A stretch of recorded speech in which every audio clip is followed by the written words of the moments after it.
knows how old he is, and he has run a ton of these short track races, possibly a man who's won more short track events in ASA and up in the north than any driver in this field. Jeff Gordon, way back in row 14, car number 1, that's the Ford. Of course, he's the national champion midget driver. Mike Wallace, the younger brother of the Wallace family, he's in this event as well. Starting on the outside of the front row next to Labonte is Mike Oliver out of Guntersville, Alabama. We haven't talked much about him.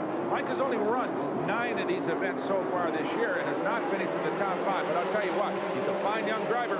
And green flag falls, and Labonte has an early lead. But look at this, Oliver charging around on the outside. A two-groove racetrack all of a sudden, and Oliver takes the lead down the back straight. That's Oliver on the outside, the 28 car. He doesn't care if Bobby Labonte's involved in a points chase or not. He's going to try to win this thing. Very impressive qualifying showing. Now we'll find out if he can go the distance. Oliver leads him down into turn number 1 at the beginning of the second. Gets a little loose in turn 2 and falters a little bit. Will that give Labonte a chance to charge in underneath them as they go down into turn number 3? Let's see. The 44 Penrose Oldsmobile started on the pole, still sitting back there in second spot as Oliver leads it. Let's remember this half-mile track is asphalt and concrete. The concrete down low right there, you see the 28 car of Oliver. It may need to get a little more rubber on it, Brock, a little more racing before it's as attractive as it should be. Pretty much a one-groove racetrack in the corners, though, as Labonte tries to get underneath them.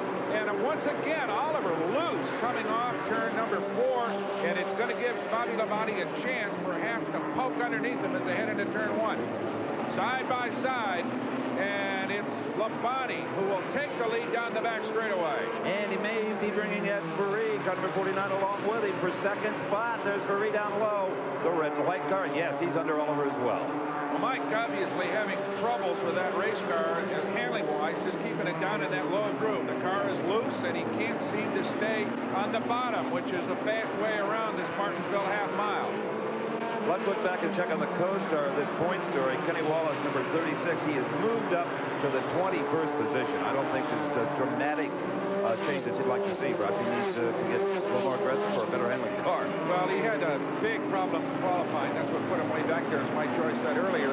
He just missed the setup. He admitted it, the crew did, and they still don't have a real handle on how to get around here. It's definitely not a great handling race car under Kenny Wallace right now, although he's charging hard as he goes around the number 5 car at Jay Fogelman. They started up at 11, so Fogelman having more troubles than Kenny is at this point.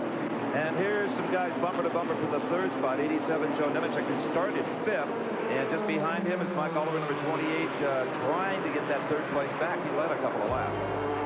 So as Bobby Labonte charges for not only victory here, but hopefully his first Busch Grand National Championship in Martinsville, we'll be right back.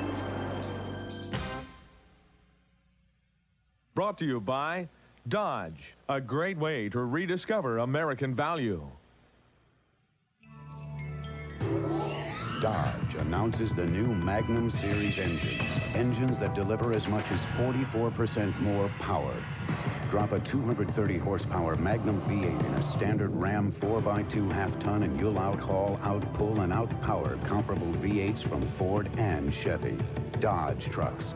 A powerful way to rediscover American value. Now, drive for the gold with up to $1,000 cash back on select Dodge trucks.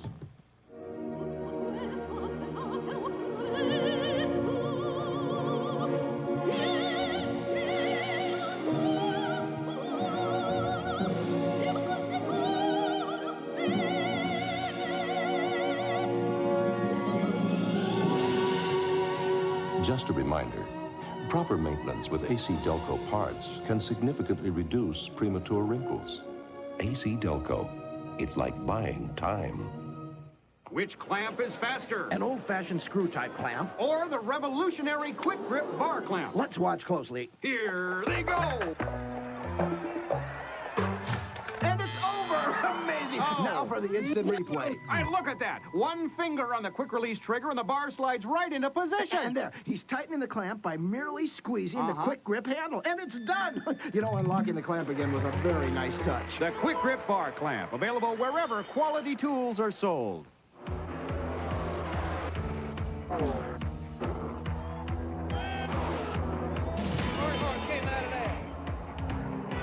Join us here Sunday on the Inside Winston Cup Racing for highlights of the Poweroil 500 as the 1991 NASCAR Winston Cup Championship comes to a close. We'll also have a story on Harry Gant, Mr. September for 1991. Inside Winston Cup Racing, Sports Sundays at 11 a.m., 5 and 9 p.m., and again at 12:30 a.m. Eastern on TNN. We're back in Martinsville, Virginia, with our coverage of the Winston Classic Busch Grand National race. And let's remember, car number 44, Bobby Labonte, if he can run well at all today and keep Kenny Wallace behind him, may win a $100,000 bonus in the series title. Right behind him is Pennsylvania driver Ed Perry, a rookie, doing a good job here. He's had a couple of top 10 finishes and is a candidate, actually, for Rookie of the Year in this series. And look at this. Number 7, that is Harry Gant, the automobile moving up through the field. As usual, Harry started back mid-pack, begins to make his move. Now that's Jim Bown, the number 63, the defending champion of Busch Grand National. But Harry Gant continues to just kind of poke his way up among the leaders. Pretty typical way that Harry starts a race, Steve. Oh, absolutely. And here he goes under the 75 car, and that's Butch Miller. That will give Harry 5th spot. Well, as you know, Harry's had a legendary tear in the late part of the season, both in Winston Cup and Busch Grand National. Earlier, Harry reflected on the evolution of this particular series. Well, this changed a lot because when I first started into the Busch series was Ed Whitaker's team here that, he went to Darlington and Dover and Rockingham and Daytona. Those places the experience was way ahead. You could win the race pretty easy, and you could all the Winston Cup drivers had a big advantage, but then I'd say the last 2 years it's been turned around a lot. They all run good now on those tracks, so it made the competition a lot harder.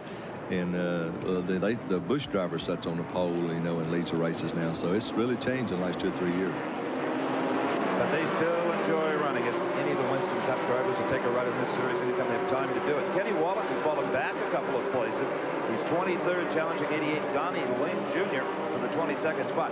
That car cannot be to his liking right now, Rock. He'd be moving up a little. No question. We're getting some reports that there may be some brake problems with that race car. And, of course, if it's not handling right, then you have to charge it harder into the corners, which eats up the brakes even more than normal. Harry Gant told me earlier that you just kind of lay on the brakes a little bit as you come down into the corner, both into turn 1 and into turn 3. But you don't use them hard, and the discipline required to stay off the brakes is really important in Martinsville, because if you get overeager, you'll eat them up right away. These are heavy race cars. The brakes aren't that big. They're not designed, they're not like road racing cars where you have great big brakes. So you have to use a lot of discipline. And with Kenny's car not handling right, he may be having to use the brakes more than he wants to. Well, Ed Perry in the 49 car in that second spot is getting a bit of pressure, being challenged by Florida driver Joe Nemechek, the number 87 Chevrolet. Everybody now seems to be settled down and ready to make whatever kind of move they're capable of. You're talking about braking earlier, Brock. I think you're really using the brakes more to keep you from colliding with the car in front of you than anything else. You'd like to just roll to the corners with very little braking, and you don't have that kind of problem. Yeah, but these are relatively long straightaways and kind of tight corners in Martinsville. It's a symmetrical racetrack, low bank, and you cannot just lay it into a corner as you can on a high bank racetrack and not use the brakes. You got to use them a little bit, and it does, as I said earlier, eat them up pretty good if you're really trying to rip around here real hard. Of course, in qualifying you can do that, but not here in the race. As we watch Nemechek continue to work on Ed Perry. But Joe better take some cognizance of what's going on in his rearview mirror, because that's number 7, Harry Gant. He's got a clear racetrack in front of him, and within a couple of laps, he probably is going to be right on Nemechek's rear bumper. Well, a guy who does not have anywhere near a clear racetrack in front of him is Kenny Wallace in the 36 car, our championship contender. He's in the 21st spot right now, as high as he has run. But up in front of him is Steve Grissom, the 31 car. Mike Oliver's fallen all the way back to the 28 car. Tracy Leslie, nobody easy to pass up there. Mike has obviously got real problems with that race car. Remember, the 28 car started on the outside of the front row. He's just fallen way, way back, and definitely out of contention because of an ill handling or ill running race car. Unfortunate for him, because he had a great afternoon ahead of him, apparently, if the race cars cooperated. Well, so far, he said, fingers crossed, his final race of the Busch Grand National Series here in Martinsville has been clean and green. Great race so far. But look at this. We've got some problems with Joe Nemechek in the white 87. He's faltering. He was in second place. There goes Paris and Harry Gant in the 7 by him. So Joe Nemechek out of Florida is going to probably head for the pits. That is a sick race car. Let's look at this. Gant charges right by Paris to take over second place. So Harry is on a rip right now. Well, he definitely is, and inherited one position anyway because of the problems with Joe Nemechek. Nemechek, I agree with you, the car sounds awful. Obviously, it doesn't have any power. It doesn't respond to the throttle, so he has got to be headed for pit road here at Martinsville. Well, Harry Gant just opens a big gap on Paris and probably is going to make a move, I would imagine, on the leader, Bobby Labonte. So Harry Gant, once again, doing that old trick that he is so famous for. Starts middle of the pack, lets everything settle down in the opening laps, and then around lap 25 or 30, suddenly appears as a challenger. In the pit is the Nemechek car. I would guess maybe something electrical, and that's the universal cut sign, "We're done," in all of motorsports. Yeah, no question about it. Everywhere you see it, and the hood will come down, and they'll roll that race car into the garage area. Tough break for Joe Nemechek, who's had a good season so far. Well, there's the race leader and the points leader, 44, Bobby Labonte. Whoa, and we've got a car pointed right at Labonte as the 88 machine of Donnie Lane Jr. has spun in turn 4. He'd been running fairly about 15th. Well, Donnie Link gives her a good old bootleg turn there to get it back underway, but he'll fall back. We're under yellow here, and Harry Gant right on the bumper of Bobby Labonte when we restart.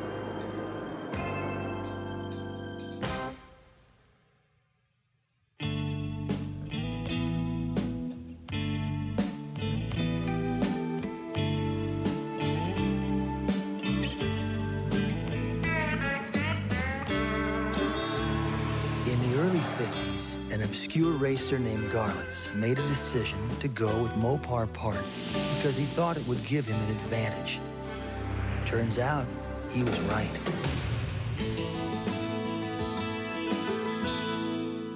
A company can learn a lot in 125 years. Valvoline has. You learn in the lab, you learn on the road, you learn on the racetrack. As you learn, you make your product better.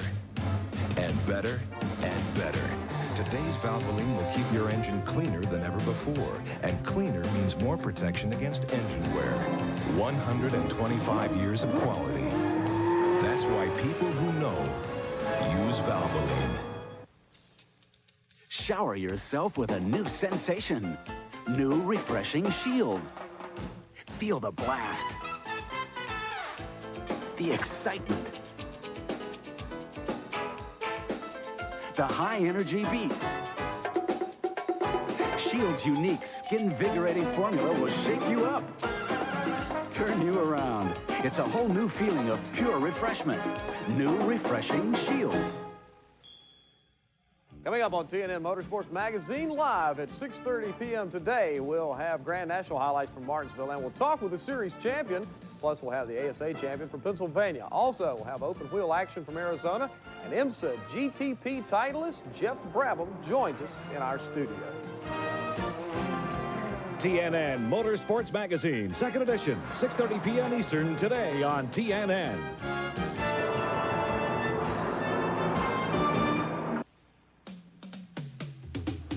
The Winston Classic Busch Grand National race is still under caution here at Martinsville, Virginia, but diving into the pits is number 36, Kenny Wallace. Let's remember, he's second in the points. He needs really to win this race to take the $100,000 bonus. And right now, Brock Yates, it appears that he's got to, oh, look at the smoke off the right front brake.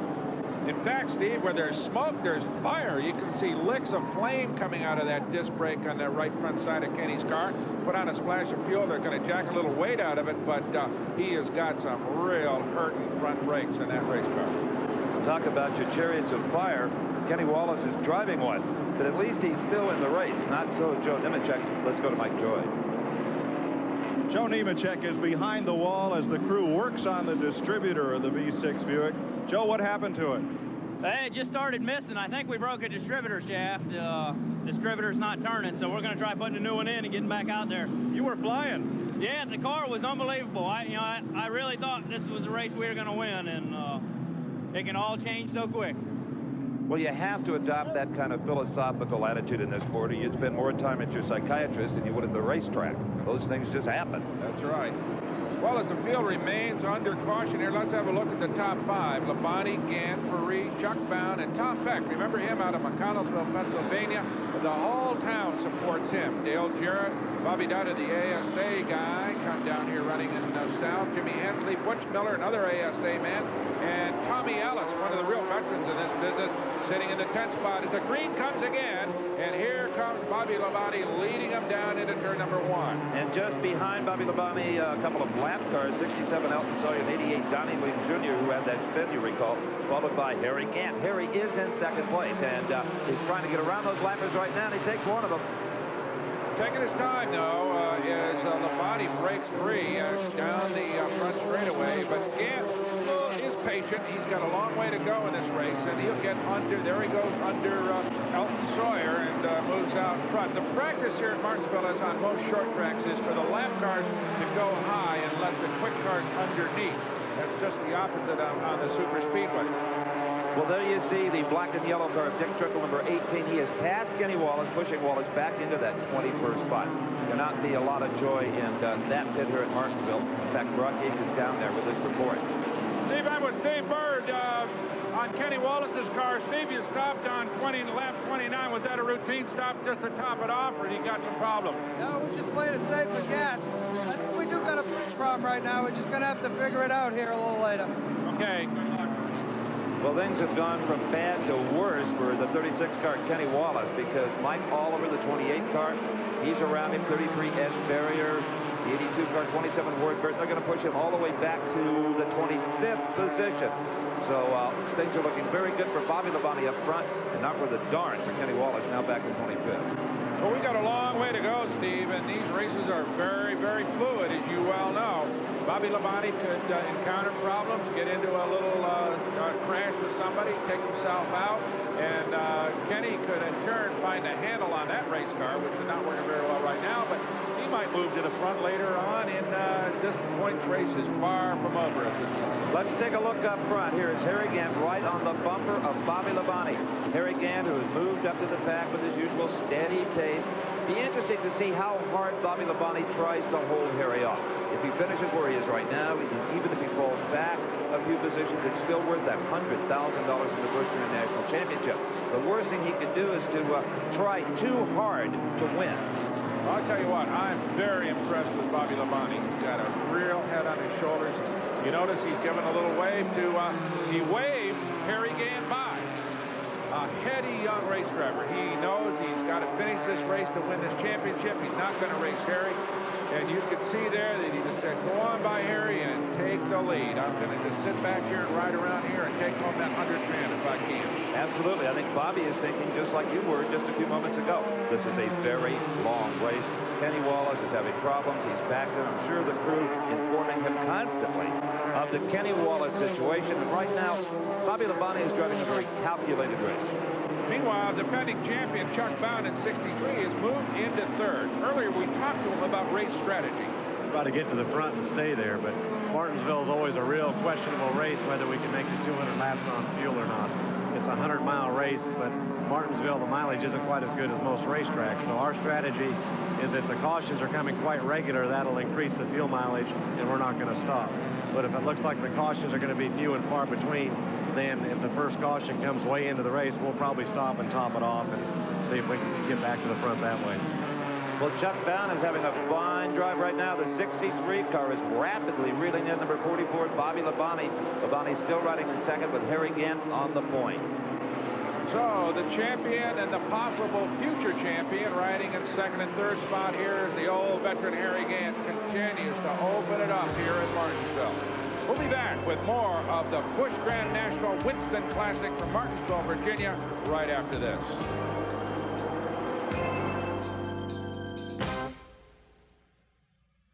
Brought to you by Napa, because there are no unimportant parts. We got a problem. Any ideas? I've got a contact, sir. Well, get on it then. Secure the area. Get him here now. He's here.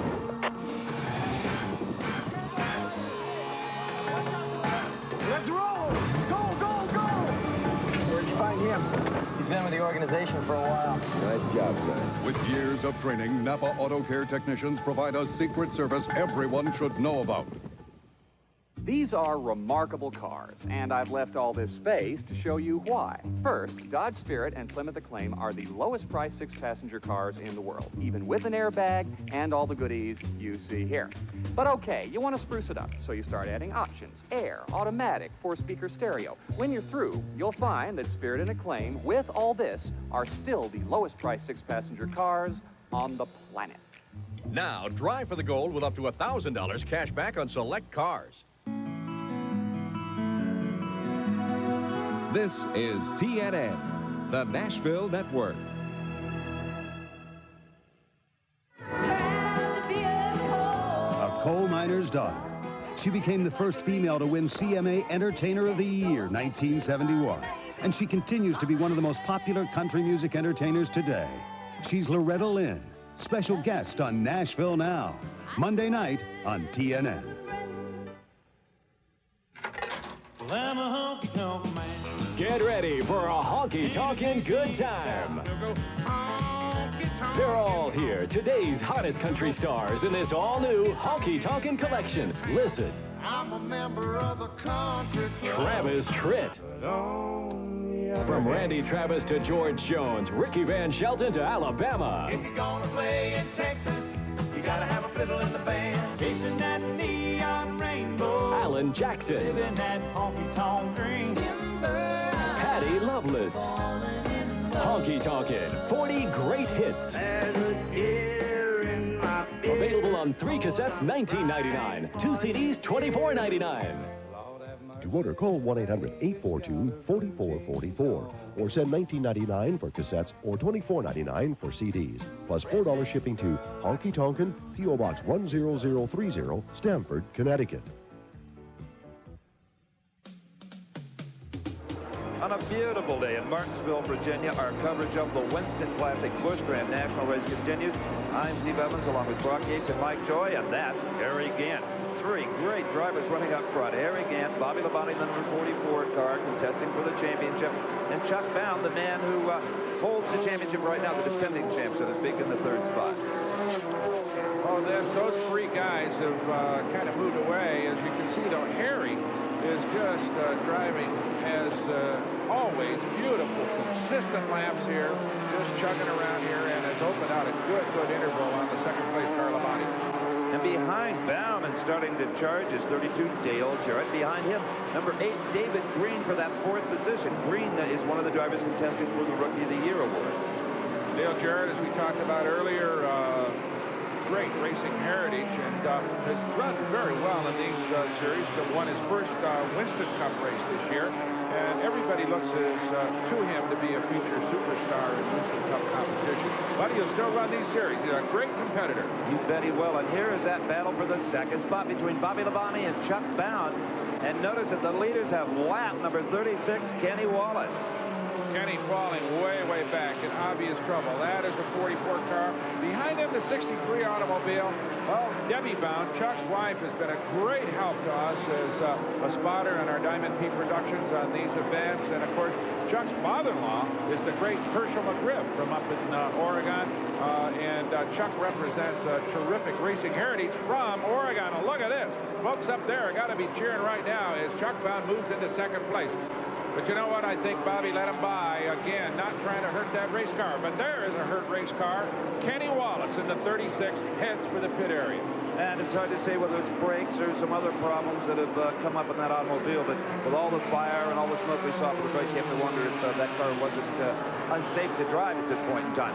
But with him in the pits on this short track, he's already a lap down. He's going to go more. It would be almost impossible now for Bobby Labonte to lose the Busch Grand National Championship for this year. Well, that is a dead player right there. He is coasting into the pit, so it's obviously more than just brakes because that race car is stalled. The crew is going to push him into the pit area. There's Steve Byrd and the crew going to work, going to lift the hood and find out what the problem is because that is a dead motor under there, and they're going to pump around. Looks like they're going to go after what is maybe the distributor. They're going to hammer with it. I don't know what they're going to do with that, Steve. That's what I always used to work at my distributor. There is Chuck Bown sitting in the second spot. He's opened up a pretty good interval on Bobby Labonte, and once again, I'm sure Bobby can see, or certainly heard from his father Bob, who's his crew chief, that Kenny is in the pit, so he's going to back it down even farther now. Now, there's no bad blood whatsoever between these two young drivers. They're friends off the racetrack, but money's money, racing's racing, you know? They've run a great series, both of them. There's Harry Gant, your leader, just moving around through the slower traffic. There's your second place automobile. Harry's got a good lead on Chuck Bown. But, yeah, absolutely, back to Bobby and Kenny. They're terrific young men. They represent really the best aspects of the sport. It's been a great championship run all season long. They've done a great job, both of them. You know, the Busch Grand National Series has been called by some writers the AAA of stock car racing. I think that's very accurate. It's a lot like AAA baseball. These guys move up very quickly into the bigs. Oh, yeah. There's just a terrific pack of young stars down here. There is one of them who came out of this series. Dale Jarrett ran very well, was seasoned very well in this kind of competition before he moved into Winston Cup competition. And that's exactly what's happening with Bobby Labonte. His father, Bob, and his older brother, Terry, are keeping him down here. I think he's going to run the series again next season before he moves into Winston Cup competition. And that makes for a really seasoned race driver when they finally move into the big leagues. And certainly every one of them here today exhibiting some marvelous car control. Only one yellow flag has been brought out by any kind of spin, and that was no contact, no harm, no foul. But let's remember the tires are still in pretty good shape. When they start to wear, well, it could be a totally different story. But right now, the story in the Kenny Wallace's pit is not a happy one. 5 mechanics working on that V6 power plant trying to get it back into this race to score as many points as they possibly can as Bobby Labonte continues to run up front. Not only has that Pontiac got some brake problems, as we saw earlier, but apparently they've got a distributor failure in that car, and it looks like Steve Byrd and the crew are going to have to replace that, which is going to eat up a whole bunch of laps here. As we go back to the leader, that is Harry Gant in that familiar Skoal number 7, rolling around the 08 car of Bobby Dotter, followed by the 28 car, Mike Oliver. But Mike not in contention anymore and really can't stay up with that number 7, nor can anybody else right now. No, Harry tried Dotter down low, couldn't get him there, so just out-muscle him on the high side. You know, to talk a little bit more about Kenny Wallace, who is still in the pits, let's remember just last weekend in Rockingham, he did not even drive the car due to some injuries. He started the machine. His brother, Rusty, got in and had a fine run with the automobile, so he may be in a little pain, too, as well as the automobile. Yeah, it's possible, but that is a factor here. But there's one of the crew talking to Kenny Wallace. Obvious disappointment here. They were hoping that they could come to this race and at least contest with Bobby for the championship. But right now, it's just all Bobby Labonte as far as that title is concerned. And as far as the lead is concerned, it is all Harry Gant. This is even a little early for Harry to be up front. He usually doesn't make this move to another 20 or 30 laps as far as going right to the front. But today, it was easy picking, so he took advantage of it. But in the Kenny Wallace pit, nobody's about to give up. The mechanics still swarming over the automobile. Kenny stays behind the wheel, belted in case they can get back out on the track. Shower yourself with a new sensation, new refreshing Shield. Feel the blast. The high-energy beat of Shield's unique skin-vigorating formula. Refreshment that'll turn you around. New refreshing Shield.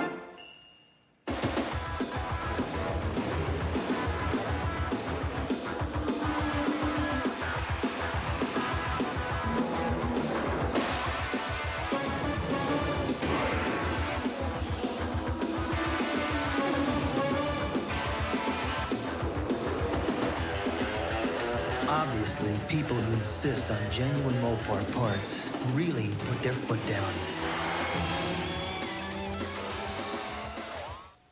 Imagine sitting in a boat with 4-time world champion bass angler Rick Clunn as he shows you step by step how you can use his winning crankbait techniques. Well, that's what it's all about when you join the Bass Anglers Sportsman Society. I'm Ray Scott, and if you want to become a better bass fisherman by learning the secrets of classic champions, then Bass is where you ought to be. Through the pages of Bassmaster Magazine, our official publication, the world's top anglers like Rick Clunn, Jimmy Houston, and Gary Klein will share their angling know-how with you. And as a member of Bass, you'll get 10 big issues a year, packed with how-to articles showing you the tips and techniques that keep the winners on top. So join Bass today, and I'll send you this free tackle pack.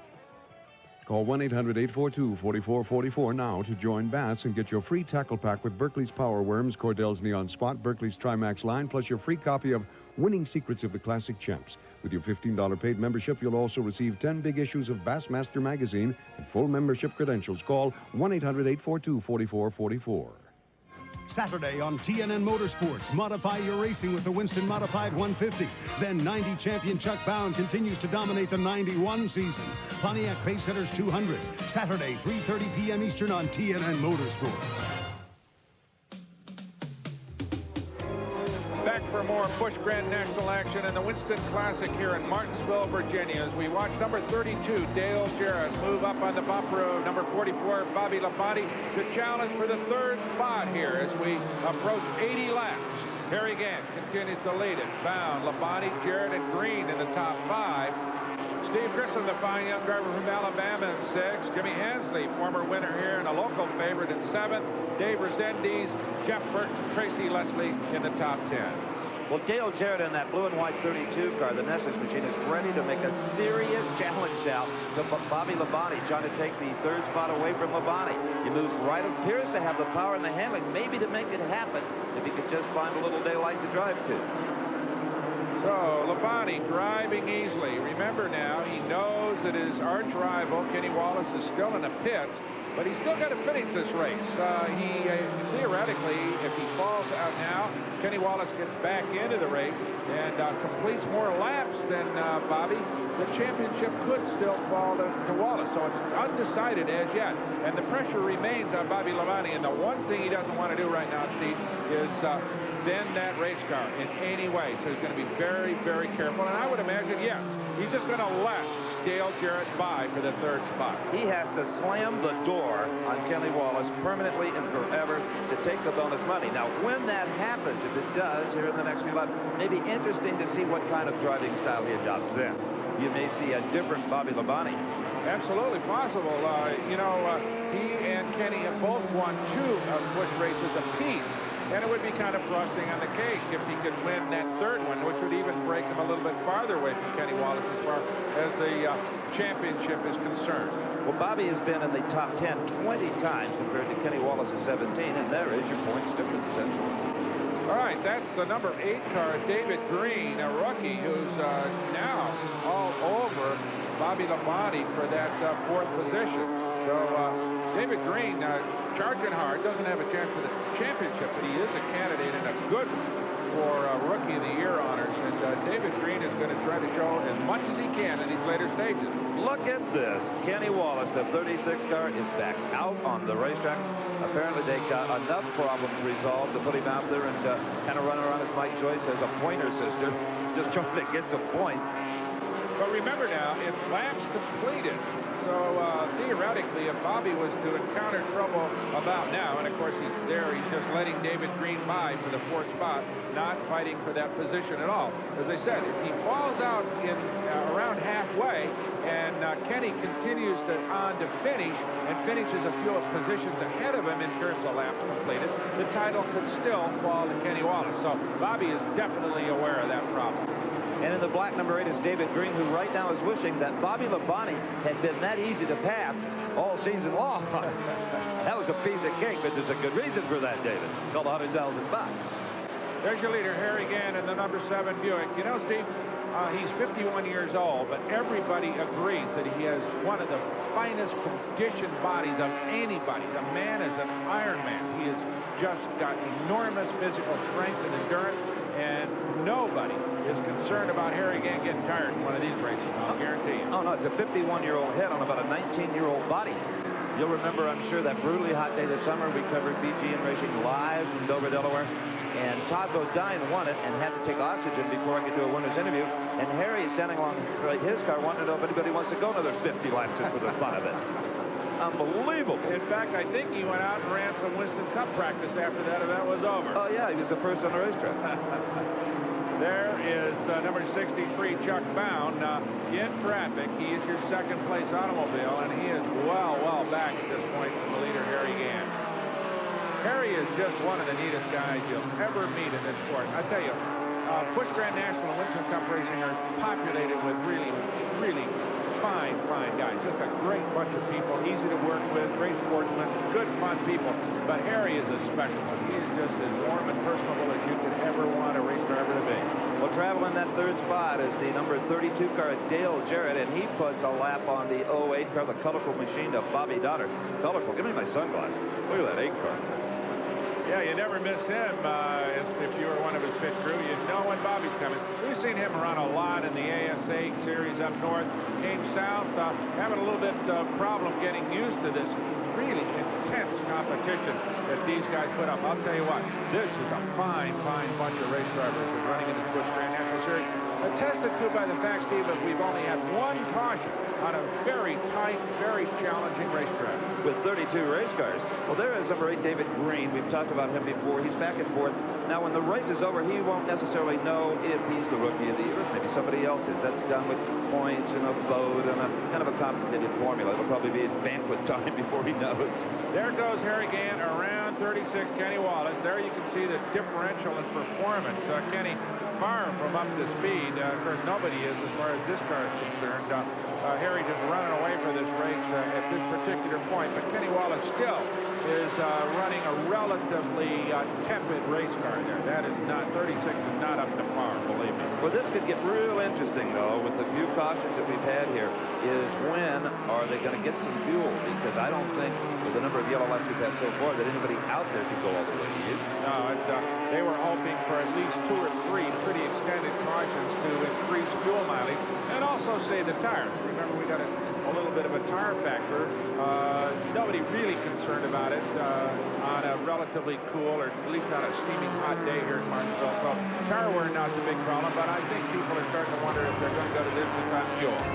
As we have a look at number 31, Steve Grissom, the last man on the lead lap. He's in 6th place here at Martinsville. We'll be right back.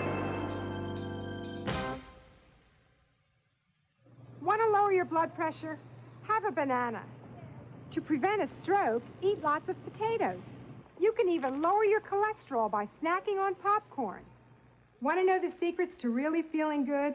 Then you need to know what foods can help make you well and what foods can keep you healthy.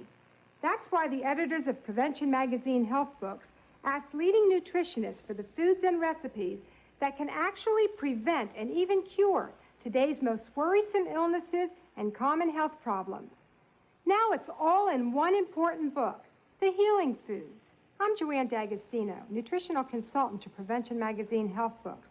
I'm also a registered nurse, so I know the healing foods can help dramatically improve your health and well-being.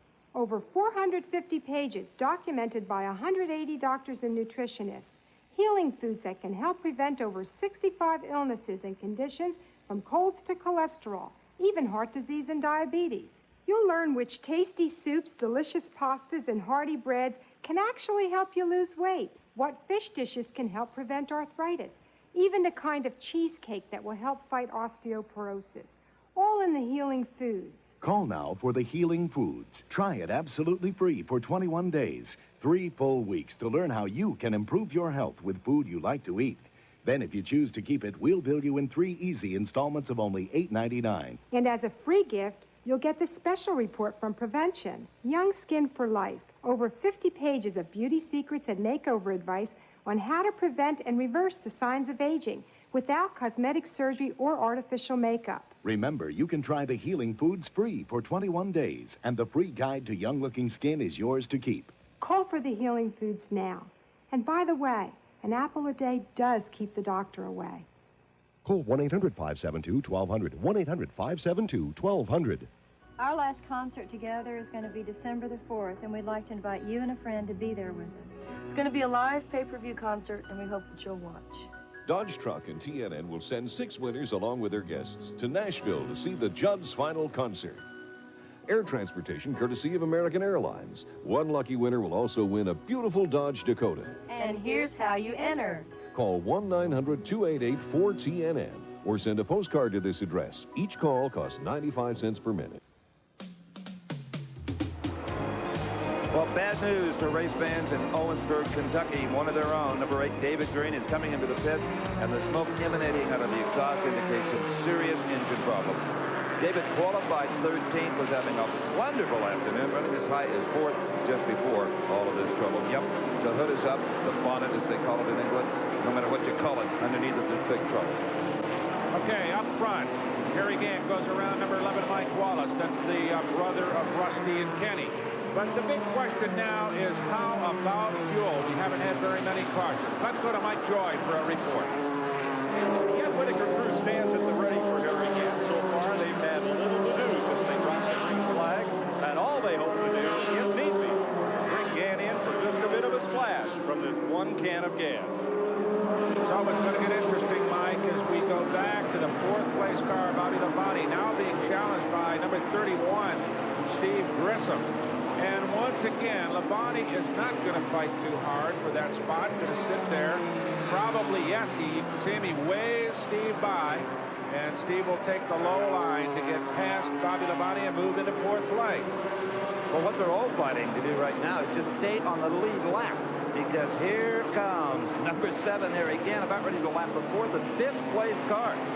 Harry Gant just rotating around this half mile like he's on a string. Just absolutely consistent running, as you might expect from this great veteran, but having probably an even and easier day than he expected. There you see Steve Grissom. There's Gant moving around, going to take on Mike Wallace, who's well down, and let's see how he gets by him. He'll take him on the outside, on the high side, down the back straightaway. Mike Wallace giving way here to the leader, as is the rule. You don't fight if you're a lap down, and else you get a big old black flag from NASCAR. They won't tolerate that kind of tactics here. And that's one thing about short track racing, Steve. It's so congested that you never break free in traffic for more than a few seconds. And NASCAR officials are very, very tough about making sure the lap cars give way to the leaders. Well, here is a perfect opportunity to watch this in action. Steve Grissom, the 31 car, saw the passing flag and doesn't even try to occupy that low line. Says, come on, Harry, take it if you can. Yeah, Grissom doing a good job here, and that's a pretty classic example of how a car that's trying to remain in contention, obviously, and go as quickly as he can, will still give way to a man that's obviously quicker. So there's Chuck Bown sitting back in 2nd place. Earlier, we had a chance to talk to Chuck about how his second half race strategy would unfold. You know, all racetracks, you have to take it a little bit easy with the tires. You don't want to abuse them, but I feel the radial here will still run good at the 200 lap mark. I really do. And brakes in the past haven't been a problem for me at Martinsville. I've been real fortunate that way.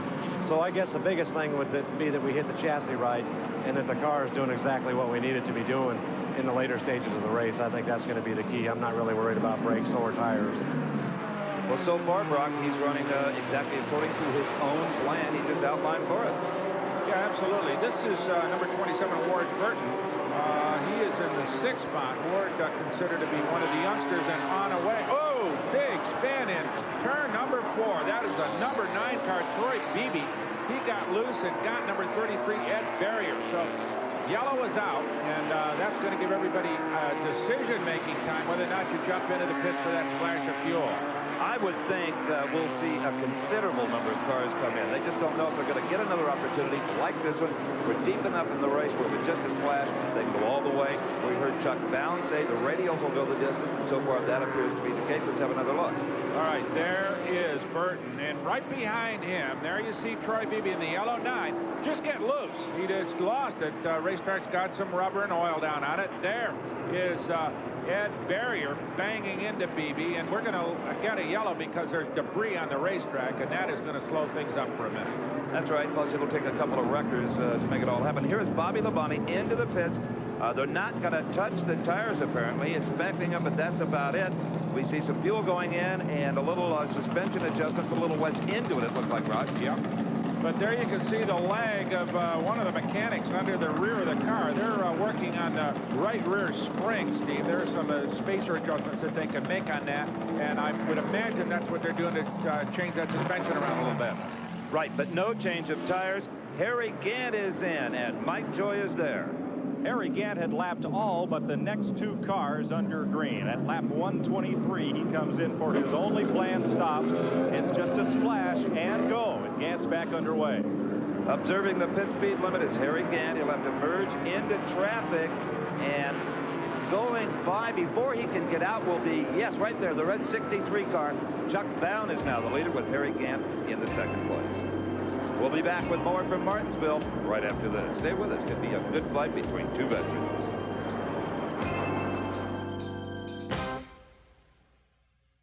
Shower yourself with a new sensation, new refreshing Shield.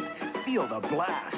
The high-energy beat of Shield's unique skin-vigorating formula. Refreshment that'll turn you around. New refreshing Shield. It's beginning to look a lot like Christmas. Time Life Music presents the Treasury of Christmas. Over 1 million sold. Chestnuts roasting on an open fire.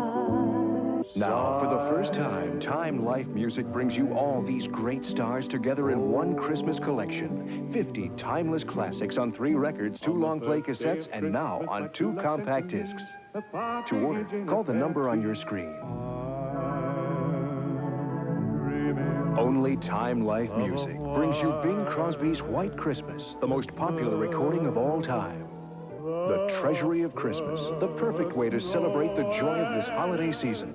50 songs on 3 records, 2 long-play cassettes, just $19.99. And now for the first time on 2 compact discs, just $26.99. Write or call now.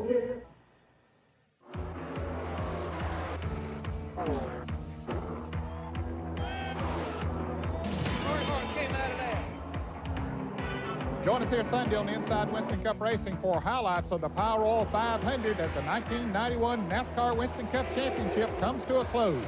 We'll also have a story on Harry Gant, Mr. September for 1991. Inside Winston Cup Racing, Sports Sundays at 11 a.m., 5 and 9 p.m., and again at 12:30 a.m. Eastern on TNN. She says she loves country music because there's so much emotion in it. Shelby Lynn stars On Stage at the Grizzly Rose in Denver, Tuesday on TNN. Now we're going to get serious here at Martinsville. Pit stops completed under this caution flag. Chuck Bown leads it, but only by a car length or so over Harry Gant as we get ready to go for a restart. Dale Jarrett's moved into 3rd. Steve Grissom, Ward Burton in the 5th spot. They're the only drivers on the lead lap.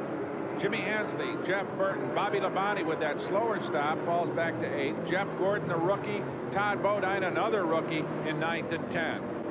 All right, the debris has been swept up. The pit stop's completed. We're about to go green here at Martinsville. And Steve Grissom, the 31 car, running in actually 4th position, but on the lead lap, will carry him down into turn number 1.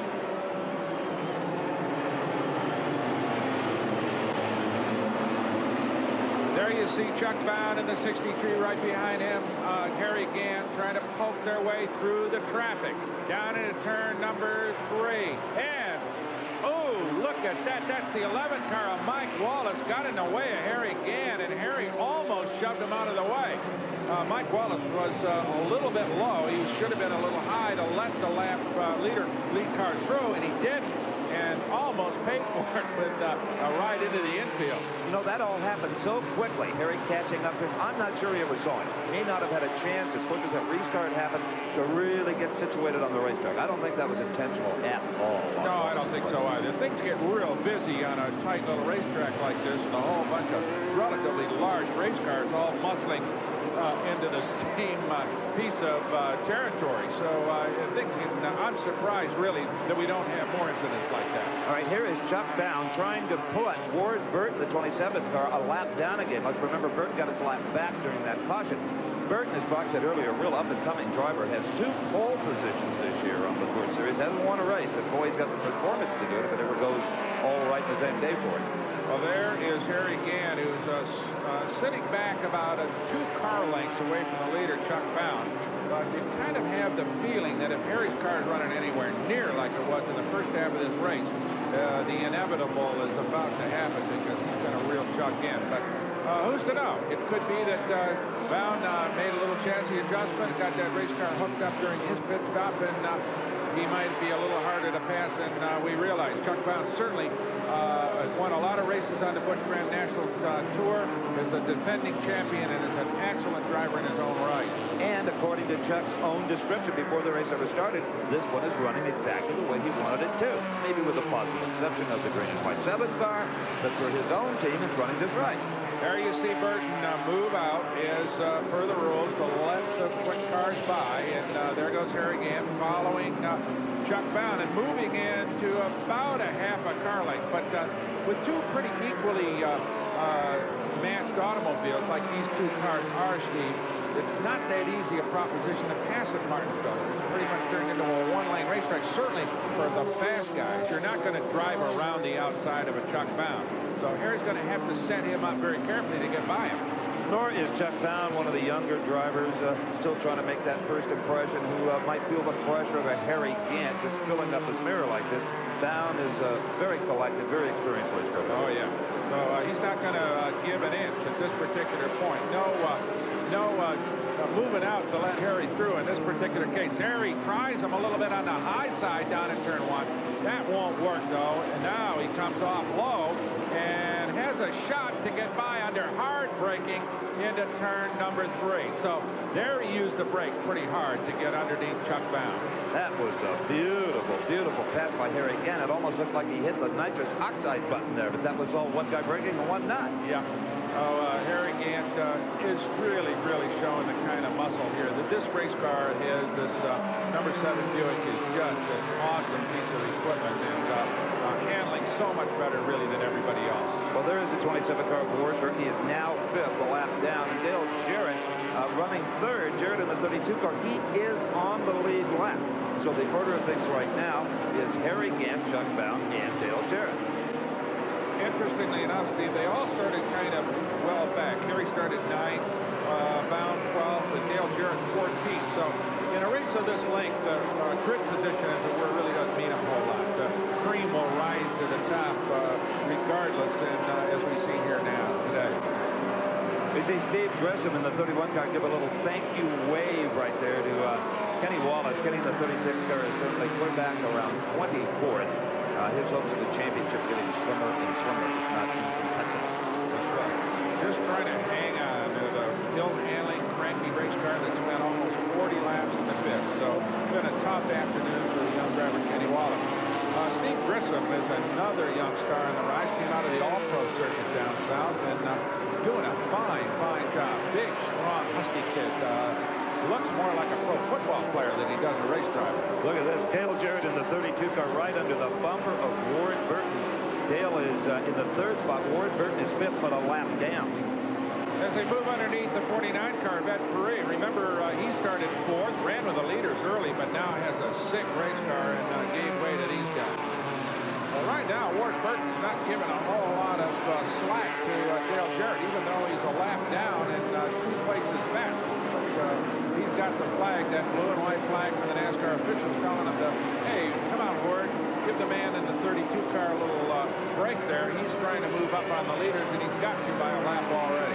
Well, Ward's hoping there'll still be another couple of cautions. Oh, and we have Donnie Lane Jr., the 88 car. He has spun one more time, the driver from Brick, New Jersey, down in turn number 1, and again, he's a lucky guy. No damage to the car, but probably flat spot on the tire or two. But here comes the yellow flag, and we'll be right back from Martinsville, Virginia.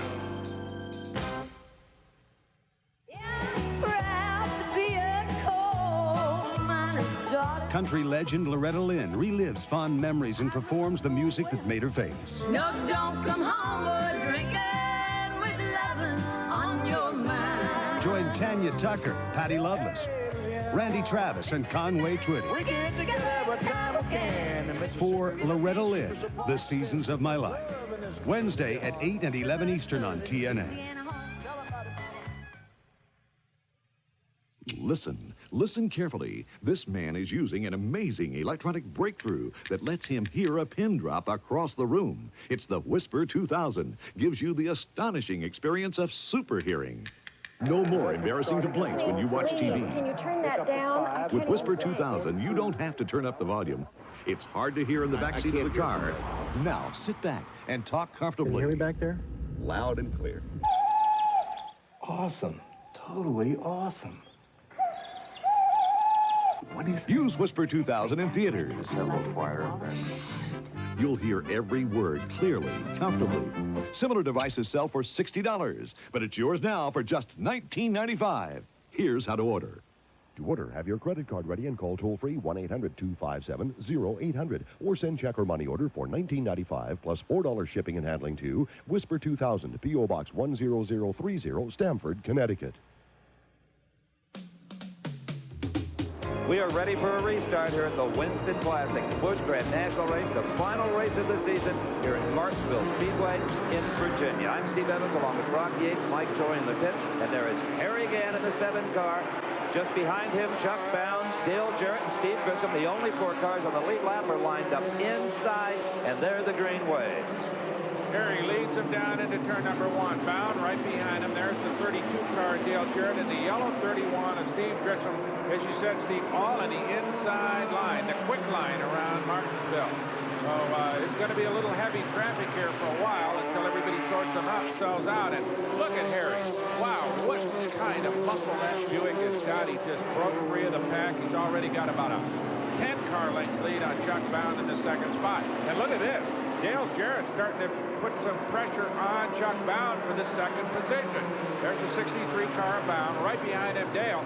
And Dale is all over him. And Grissom, in turn, is all over the behind of Dale Jarrett. So everybody is jockeying for position for that 2nd spot. There they are, the 3 cars in contention, definitely for 2nd overall. I don't know whether they can catch Harry, though. Oh, no, I have my doubts about that. But right now, a terrific battle between Bound and the 63 car and Dale Jarrett. Jarrett just sawing on that wheel, hunting all around, trying to find a way to get around Bound. Bound trying to make his car as wide as he possibly can. There's not that many laps left here in this race, about a quarter of it to go. And you'll notice equally matched race cars. You cannot get... Whoa! Dale Jarrett got a little sideways, and it may have been that Steve Grissom touched him coming off turn number 2. Grissom took a shot at him down low, but Dale recovered quickly enough to hold him off, but Grissom's got the low line. Yeah, they've let the horses out of the barn now. Everybody's going for it that's on that lead lap. Steve Grissom in the 31 car getting very aggressive behind Dale Jarrett. And Jarrett was a little bit surprised there. He was concentrating on the man in front of him, forgot about the guy behind him. Yeah, and he got a little tap. In fact, he got another tap. Grissom muscled by him down low, and Grissom got into the left rear corner of Dale Jarrett, and that was enough of a push to give Steve Grissom a shot at 2nd place. Well, I'm glad we don't have live microphones on those 2 guys. There goes the FCC license on the Nashville network. I guarantee you, there's some heavy-duty hollering going on. How dare you do that? Some serious body blocking. I told you that Steve Grissom looked like a football player, and in fact, Dale Jarrett was a star football player, a terrific athlete. 2 big, husky guys in 2 big, husky race cars. But at this particular point, the jockeying, or let's say line play of Steve Grissom worked to his advantage, and he's moved out to a considerable lead over Dale Jarrett. Well, this is the last race of the season. If you bend them up here, you got plenty of time to fix them, and that apparently is the attitude here. A little tire smoke on the Dale Jarrett's car, and the rubber's got to be getting a little bit on the thin side, but overall, these Goodyear radials have been terrific today. So, that little dust-up seems to have settled down for the moment, as Dale Jarrett, I'm sure, would like to get back at Steve Grissom for some really, what you might say, aggressive work in the corner. Oh, yeah, that was pretty good stuff. There's the 27 car Ward Burton, 44 Bobby Labonte for the 7th spot. If you tuned in late, let us tell you that Bobby Labonte has now clinched the Busch Grand National title. The only driver who could have taken it from him was Kenny Wallace. Wallace started to the back and struggled all day. Even if Labonte was to go out now, he would have the $100,000 bonus. Earlier, we speculated that Father Bob, who runs the team, might let him loose a little bit in the later stage of the race, but it doesn't look like that's going to happen. I think they're just going to drive it home, pocket the money, and not finish up among the leaders, but he's a couple of laps down already, so there's really no sense in flogging that race car for really just a couple of meaningless positions. Let's talk a little bit about the engines in these cars. There are no compression limits, not like ASA or ACT up in the Northeast. These are strong, high compression motors. At the end of one of these races, they are pretty well wrung out. And there's some talk about maybe even changing the rules and going back to V8 or trying to get more reliability out of these V6s. The more they're running them just as hard as they physically can go. That's right. These are about 275, 276 cubic inch V6 engines, carbureted, relatively small 4-barrel carburetor, and they buzz them real hard. They almost sound like Formula One cars. They don't sound anything like the big V8s that run in Winston Cup. A spin on the front straightaway. That is Ed Ferree, number 49. Coming off turn number 4, he got loose, and he will bring out the caution flag. Once again, no serious damage to the race car. Looks like he's going to be able to get back underway, unless, of course, something broke. Remember, Ferree started 4th, ran well in the early stages, and then at Buick seemed to falter, slowed him up a little bit, and we have a yellow flag here at Martinsville. We'll be back with the final laps after this.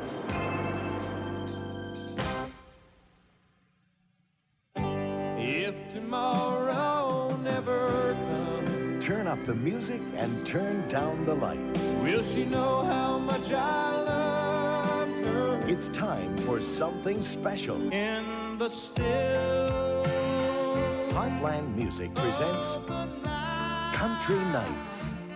40 of today's biggest hits in one great collection. But here in the real world, Alan Jackson, it's not that easy at all. Alabama. When we make love, 40 of your favorite stars. our love is deeper than the holler, Randy Travis, stronger than the river. Ricky Van Shelton, I'll leave this world loving you. The Judds, Why not be when the nights get cold? Why not be when you're broke? Reba McEntire, When whoever's in New England's through the heart and soul of today's country. Let's fall to pieces. From George Strait to Don Williams, Just as long as I have you. 40 great songs, 4 big albums. Don't close your eyes. But Country Nights is not sold in stores. Twinkle, twinkle, lucky star. Please stay tuned to order. To order, call toll-free 1-800-525-6600 to save all COD charges and pay only $19.98 for records or cassettes or $24.98 for 2 compact discs, plus $4 shipping. Use your credit card or send check or money order to Country Nights, P.O. Box 94040, Oklahoma City, Oklahoma. Remember to save all COD charges, send check or money order, or use your credit card. Only 27 laps remain in the final Busch Grand National race of the season, the Winston Classic here at Martinsville Speedway in Virginia. Harry Gant has led the most number of laps, has shown the way once again. It seems that anytime he chooses to run this series, he does it. He's won more races than anybody else in BGN this year. Harry Gant up front, Chuck Bown following him, Steve Grissom, Dale Jarrett, and Todd Bodine. Through Jarrett, they are on the same lap. Bodine is a lap down, as is Jeff Burton, Ward Burton, Bobby Labonte, and Jeff Gordon. 2 laps down is Dave Resendez, the number 79 car. And Brock Yates, we're about to go green, I think. Looks like Harry's going to lead him home unless something really disastrous or surprising happens in that car. Nothing of which has been implied so far today. The car's run perfectly, and of course the man behind the wheel has not made the beginning of a mistake. Well, Chuck Bown just had a little bit of a problem. Dave Resendez, who was on the outside and he's a lap down, actually 2 down, slipped right in between he and Harry Gant, making Harry even harder to catch. So here comes Bound in the 63. That's the yellow 31 of Steve Grissom right behind him. He is in the 3rd spot, and right on his tail is, I think, a little bit of a frustrated Dale Jarrett, who we saw earlier get muscled out of 3rd place and is looking for a little revenge, I would imagine. I don't know about you, but I wouldn't mind seeing those two go at it again side by side. You may get your wish. I would imagine that Dale Jarrett has had a chance to think through what happened to him when he got nudged by Grissom. And look at that. Grissom goes a little wide coming off turn number 2 and opened the door down low for Dale Jarrett. And he makes a nice clean pass back into 3rd place. nowhere near the kind of jostling that went on when that position change happened before. Well, it was almost too easy, and here now is the 99 car, Jeff Burton under Grissom. You got to wonder if there isn't something wrong with that 31 car, the tan machine on the outside of the 99 car. It has been running strong all day, but right now he appears to be just kind of helpless out on the racetrack. Labonte goes underneath. Oh, look at this. Grissom's way wide and up against the fence in turn number 3. It was almost like he didn't have any steering. He has definitely got big problems. Started 20th, got all the way up to 3rd place. There you see that car, which now has severe body damage and probably some tire damage as well on the right side of the race car. So Grissom's going to head for the pits. Whether he had a steering problem, that looked like there's a tire down, Steve. So it must be something in the suspension or the steering. I mean, how could you not steer away from the wall? Right. Nobody punted him into it. The car certainly wasn't out of control in a slide or in its own oil. There's Harry Gant, the leader. He's still smoking it around. No yellow flag has come out. There's nothing on the racetrack. No reason for NASCAR to go to caution. So Steve Grissom limping into the pits. Had a super run. Good young kid. Got a great future. I think you're going to hear a lot about Steve Grissom in the years to come. But today, a big disappointment after a good charge to the front and had a shot at 3rd place until now, when he rolls into the pits and his crew going to work to try to figure out what the problem is. Well, it's engine, apparently, Steve, unless it's power steering. They seem to be fooling around over there with that. There's a power steering reservoir over on the right side of that race car, and that could be, just maybe, got real tired and couldn't hold it off the wall. That's why you get the big money, Brock. I bet that's exactly what it was. That's the only thing that would account for him just going into the wall. He couldn't physically turn the wheel. Might have very abruptly gone out on it. That's very possible, yeah. So here is Chuck Bown, and right behind him, Dale Jarrett. They are your 2nd and 3rd place cars. Well, right now, Dale's got a pretty good shot at overtaking Chuck, depending on whose tires are coming apart and how their brakes are. But he's slowly moving in on Chuck for that 2nd overall. But way out front is Harry Gant. And it's interesting, Brock, Harry started 15 Busch races this year and has only taken 1 pole but 4 victories. Apparently, they set that car up even for qualifying for the race day combination. Not trying to have just a qualifier, but a car that'll go out there and do what this one's done today. Well, he always, it's become standard operating procedure for him to start sort of mid-pack, and as I said earlier, all of a sudden he's up among the leaders, and then he just, as today, he's just driven away from everybody. He's been absolutely insurmountable. It's like he's running in another class. Chuck Bown, though, feeling some pressure here, and you know what? Todd Bodine in that 34 car gave Dale Jarrett a little bit of a tap down there in turn number 4. So he's kind of all over Jarrett, although he's well down. Jarrett concentrating on trying to catch Chuck Bown. He's about 3 car lengths ahead of him in 2nd spot. This has been a terrific race day for Jarrett and for Chuck Bown. Had it not been for Harry Gant, of course, things would have been even better. But I think they both ran their plan, their crews, their engine people. Everybody did all the right things. Harry is just so much stronger in every department. That's right. As there you see coming down into turn number 3. That is the 32 of Dale Jarrett. Right ahead of him, the 63. That's 34 Todd Bodine. And right behind him, Bobby Labonte, just sitting there. Headed for a monster payday, the biggest day of his racing career. I think we'll probably see some more as the years pass. There is the leader, the man, the white flag for Harry Gant. He heads down the front straightaway. Headed one more half mile to victory here at Martinsville. Oh! That was Bobby Labonte tagging Todd Bodine on the final lap. Tore the front fender off that car. But so far, okay. Here comes Harry Gant headed for the checkered flag. He'll take the victory, an easy one for him. But we almost had an incident with Bobby Labonte. Well, there's the banner. Congratulations, Bobby Labonte. And it's one they can proudly wave now. And I think Labonte just got so excited there that he just lost his concentration for a second. And there is the bid of the 1991 Busch Grand National champion. And there is a shot of our winner, Harry Gant, number 7. And this his 5th Busch Grand National win of the season. And there is the battered car of the champion, Bobby Labonte, Corpus Christi, Texas. And with the champions bonus, Bobby Labonte will have earned over $300,000 on the Busch Grand National Tour this year. And here's the unofficial final standings. Bobby Labonte over Kenny Wallace, Robert Presley third, Chuck Bown fourth after winning it last year, and Jimmy Hensley in the fifth spot, followed by Nemechek, Todd Bodine. We saw him win at Dover earlier this year. Tommy Houston, Tom Peck from the little town up in Pennsylvania, and Steve Grissom. They round out the top 10 in the final point standings. So 2 victory circles today, really. One for Harry Gant, the race winner, and one for Bobby Labonte, the series champion. Stay with us. We'll be back to talk to all the people who need to be talked to from Martinsville, Virginia.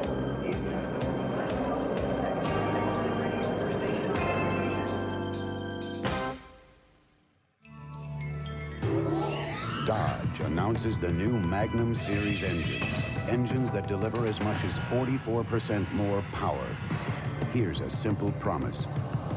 Overall, today's Dodge trucks, gas and diesel, can deliver more payload, towing, and horsepower than Ford, Chevy, or any import.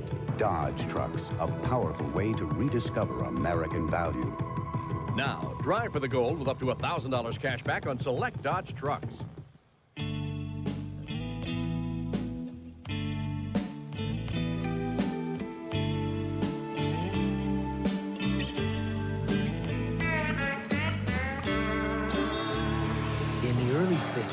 An obscure racer named Garlitz made a decision to go with Mopar parts because he thought it would give him an advantage.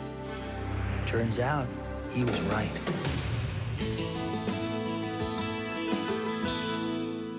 A company can learn a lot in 125 years. Valvoline has. You learn in the lab, you learn on the road, you learn on the racetrack. As you learn, you make your product better. And better and better. Today's Valvoline will keep your engine cleaner than ever before. And cleaner means more protection against engine wear. 125 years of quality.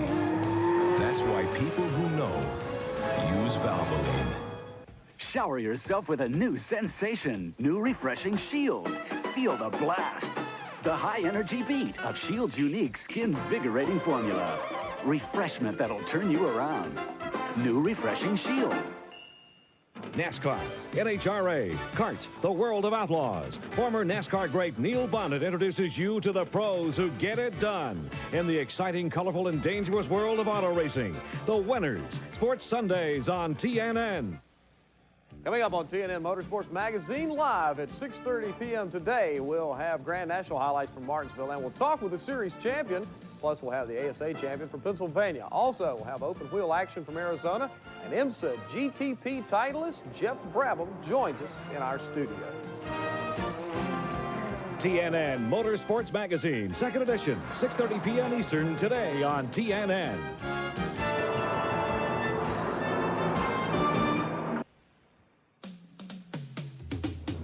Welcome back. It's time for some to celebrate and some to commiserate. The final results in on this Busch Grand National race. Harry Gant won it, followed by Chuck Bown, Dale Jarrett, Todd Bodine, and Bobby Labonte running out the top 5. The Burton boys from South Boston, Virginia had a good afternoon. Ward was 6th, Jeff 7th, followed by Jeff Gordon, Dave Resendez, and number 10, Jimmy Hensley. Congratulations to all. But right now, a special congratulations go out to the new series champion. Brock Yates is with him. Bobby, congratulations. Super effort. What'd you think when Kenny dropped out? Did you back it off a little bit, or did you keep running hard? Well, I ran hard all day. You know, this Penrose Oldsmobile run good all day. Carl Wagner's built us great motors all year long, and this was the best he's ever built right here. Jack Roush helped us out in Valve Springs last week. Lived all day. Can't say enough about those guys. My sponsor, Penrose, Goodyear Tires, Bill Steen Shocks, all these people around here. I mean, this is what it's all about. Thought I could get Todd there at the end because to finish 4th, you know, another position pays a little bit more. But, you know, I was wanting to do that for the guys because we all get a bonus for positions. And, you know, we just had a good run. Bobby, when you started this season, you ever think you'd go down to 30 races before you got it decided? Yeah, I figured it would. Figured it would. You know, it's been a long race, and there's a lot of talent back here. Next year, Kenny's gone, but there's about 20 other guys who seem like it's going to take his place, so it's going to be tough. And you're going to be back to defend it? Yes. Okay, congratulations. Thank you. Great show. Right now, let's join Steve and the other media questioning Kenny Wallace. The situation was that we got all new stuff in our race cars, and everything just kind of let us down at the end of the year. You know, Steve Bird, Jim Murray, all my guys on my crew, they're great mechanics. We haven't had nothing break all year long. You know, I think our average was 98% all year long finishing races, and you know, it's just meant to be here. Right front caliper goes out in 25 laps. O-ring must have burned out of it, and then I was getting ready to come in the pits and the motor shut off, and here 2 things happened at once. So, I mean, we got all new stuff, and just a lot of luck there, and what can I say? Does moving to a Winston Cup ride next year take some of the pain out of this? I mean, do you feel you have something positive to look forward to? Well, not really. I look at it a different way. If I could come back Busch racing next year, I'd come back, you know, I'd come back and try to get another championship, but we can't do it. I'm mentally prepared for all this. Like I say, you know, I've looked at a lot of people that I respect. I've looked at Dale Earnhardt, Rusty Wallace, a lot of them. When you're up here and you're competing, you know, you got to be ready for the letdowns, and this is one of the low parts. Hey, I was in it for the run. I was here, you know, the rest of them guys were back at 3rd, 4th, and 5th, and I was running for the win, so this is it. Well, I mean, the thing was... Mike Joy is with our winner. Harry, is it as easy as it looks? You made it look easy today. Well, it was real easy. The hardest problem I had all day was getting in here to where, I guess, is this a winner circle here? It's close. I don't even, sometimes it used to be on the home stretch, and I don't know where it's at now. We went up here the other day, but I forgot where we went in the Winston Cup car. But the hardest trouble I get was getting these gas pumps. It was a good race today. I got to say one thing here. Buick has supported us over the last few years, 4 or 5 with Ed, and with their V6 program, and, you know, they're discontinued their help, you know, in racing this year. And we'd like to thank them for all they've done, the support they give us. It's just super, you know, in our Skoal racing team, you know, and our sponsor, Skoal Bandits, you know, U.S. Tobacco Company. But we do want to thank Buick for all they give for us this year. Mike, tell Harry the winner's circle is anywhere he happens to be standing. For Mike Joy, Brock Yates, I'm Steve Evans. Thanks for joining us from Martinsville, Virginia. We had a wonderful afternoon. The executive producer for American Sports Cavalcade is Harvey M. Palish. Supervising producer, John B. Mullen. Produced and directed by Mark Guchin. Promotional consideration provided for and a fee paid by this special offer from Diamond P. NHRA's famed safety safari begins